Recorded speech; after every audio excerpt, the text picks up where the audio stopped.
There is a pumping lemma for context-free languages analogous to the pumping lemma for regular languages.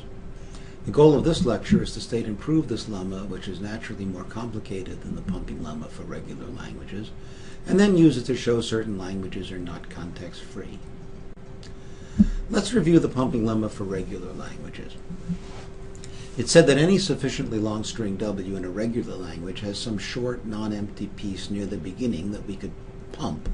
That is, we could repeat it as many times as we liked, including 0 times, and the resulting string would also be in the language. We found the string to pump by looking for the first state to repeat as a finite automaton process that's input W. The pumping lemma for context-free languages says that we can find 2 pieces in any long string Z and pump them in tandem. That is, we can repeat each of them I times for any I equal to or greater than 0, and the result will be in the same language. We'll also see that these 2 strings are close together in Z, and one can be empty, but not both. Here's the statement of the pumping lemma for context-free languages. We can see it as the same sort of game with an adversary that we talked about in connection with regular languages. For every context-free language L, that is, you get to pick L, presumably the one you want to show isn't really context-free, there is an integer n. This is something the adversary gets to pick, but once it's picked, it's fixed for the rest of the game. Such that for every string Z in L of length at least n, and here you get to pick the Z to focus on, you can break Z into 5 pieces, U, V, W, X, Y, such that 3 things are true. The adversary gets to pick how Z is broken, but subject to 2 constraints we'll see in just a moment. And incidentally, V and X are the substrings that get pumped. The first constraint is that the middle 3 components, V, W, and X, are short, no longer than the length of n put together. Remember that V and X will get pumped, so that says not only are they short, but they appear within a bounded distance from each other within Z. The second condition that the adversary has to respect is that V and X cannot both be empty, although one can. And if all the above is satisfied and L really is context-free, then for all integers I equal to or greater than 0, U, V to the I, W, X to the I, Y is also in L. We win the game and prove L is not context-free by allowing the adversary his choices of n and the breakup of Z subject to the constraints 1 and 2, and then picking an I such that U, V to the I, W, X to the I, Y is not in L. The proof of the pumping lemma for context-free languages starts with a Chomsky normal form grammar for L. Technically it is for L minus epsilon, but the empty string will never meet the condition of being of length at least n, so its presence or absence doesn't matter. This CNF grammar has m variables for some m, so we're going to let n be 2 to the m. And now let's consider any string Z in L of length at least n. That's 2 to the m again. We're going to prove first that any parse tree in a CNF grammar for a string Z of length at least n equals 2 to the m must have a path of length m plus 2 or more from the root to a leaf.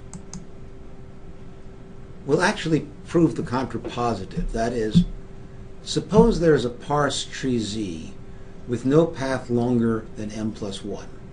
Such a path has m nodes labeled by variables at the top, or the beginning, and 1 node labeled by a terminal at the end. That is, here is a typical path. It will have variables here, here, and here, and then a terminal there. Okay. If we forget about the terminals at the leaves, a parse tree in a CNF grammar is a binary tree. Thus, at each level, the number of nodes can at most double. Thus, there is only 1 node at the top level, the root.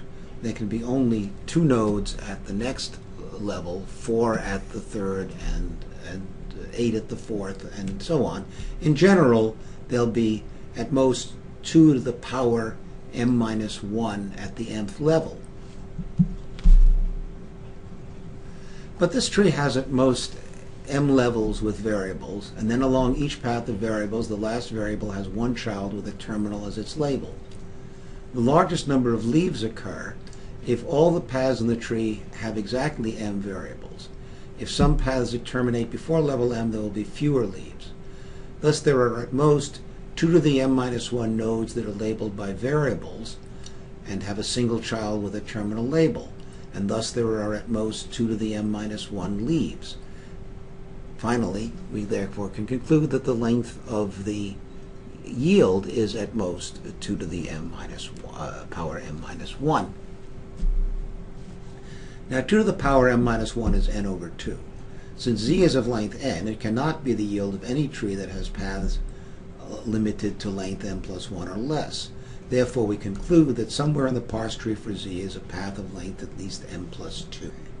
Now we're ready to prove the pumping lemma. We just proved that z's parse tree has a path of length at least m plus 2. Only the last node in any path can be labeled by a terminal, so there are at least m plus 1 nodes with variables along this path. Let's focus on one of the longest paths in the parse tree for z. Surely there are at least m plus 1 variables along this longest path. Remember that m is the number of variables of the grammar, so along this path there are 2 nodes labeled by the same variable. Call it a. In fact, to make sure we pump short pieces, let's look only at the bottommost m plus 1 variables along this path, which could be much longer than m plus 1. And we know that 2 of them must be the same. On the next slide, we'll see what the parse tree must look like. Here's a picture of the parse tree for z. We've shown the path we've focused on and the lowest repeating variables along that path. The purple tree is rooted at the lower a, and the yellow tree, with the purple tree within it, is rooted at the upper a. Let w be the yield of the purple tree. V and x are the portions of the yield of the yellow tree that precede and follow w, respectively. And let u and y be the portions of z that precede v and follow x, respectively. Let's look at the yellow.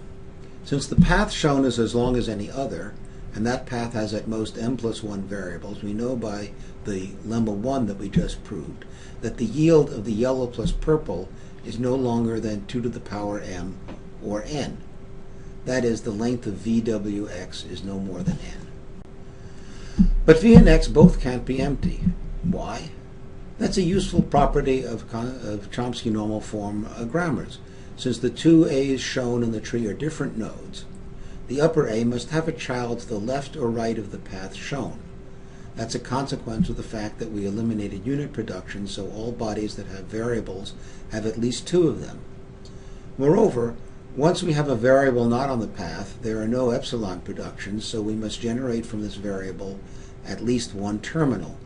That is all we need to conclude that either v or x or both have length at least 1. Now we can take advantage of the fact that we have 2 a's along the path. We can get rid of v and x by pumping 0 times. That is, we know the purple tree can substitute for the yellow because both trees have the same variable a at the root. If the original on the left satisfies the conditions of a parse tree, that is, every interior node is the head of a production whose body is the labels of its children, then the same will be true of the smaller parse tree on the right. We conclude that uwy is also in the language. Or we could pump twice, that is, replace the purple tree by the yellow, which has the purple within it, and we get a parse tree whose yield is uvvwxxy. And in the previous tree, representing pumping twice, we could again replace the purple tree by the yellow and get a bigger tree whose yield is u 3 v's, w 3 x's, and then y. In the same manner, we can get parse trees for all strings with the form u v to the I, w x to the I, y for any integer I equal to or greater than 0. These strings are therefore all in the language L. That proves the pumping lemma for context-free languages. Let's look at an example of how the pumping lemma can be used to show a language not to be context-free. This language, which involves matching the counts of 2 blocks of zeros, is context-free. A grammar or PDA for it is easy to construct. The ideas are very much like what we saw for the language 0 to the n, 1 to the n. But give the language 3 blocks of zeros, all of which must be the same length, and we're suddenly outside what context-free grammars can do. We can prove that using the pumping lemma for context-free languages. So we'll pick this language L, and the adversary now gets to pick N. We don't know N, but we do know it is fixed for the rest of the game. We get to pick Z, so let's pick 0 to the N, 1, 0 to the N, 1, 0 to the N. That is, each block of zeros is of length equal to whatever N the adversary picked. Now the adversary gets to break our Z up into Z equals UVWXY, but he must choose these substrings such that VWX together are no longer than N, and V and X cannot both be picked to be the empty string. There are two cases depending upon whether the adversary picks V and X to have zeros or not. In the first case, suppose there are no zeros among V and X. Then since they cannot both be empty, there must be at least one 1 among them. But then, if we pump 0 times to get the string UWY, we know that there is at most one 1 in this string.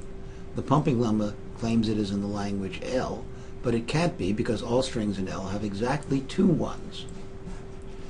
In the second and last case, V and X have at least one 0 among them. VWX has length at most N, so these three substrings cannot extend from the first block of zeros to the last because N plus 2 positions separate those blocks. So again consider UWY, which if L is context-free must be in L. Removing V and X must leave at least one of the 3 blocks of N zeros intact, so it still has N zeros. But V and X have at least one 0, so in UWY, at least one of the blocks of zeros has fewer than N zeros.